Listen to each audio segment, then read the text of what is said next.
कोपरगाव तालुक्यातील माहेगाव देशमुख परिसरात विहिरीत पडलेल्या बिबट्याच्या पिल्लाची वन विभागाने सुखरूप सुटका केली.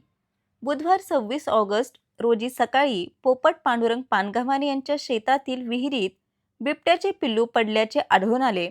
घटनेची माहिती मिळताच नागरिकांनी तातडीने वन विभागाला कळवले.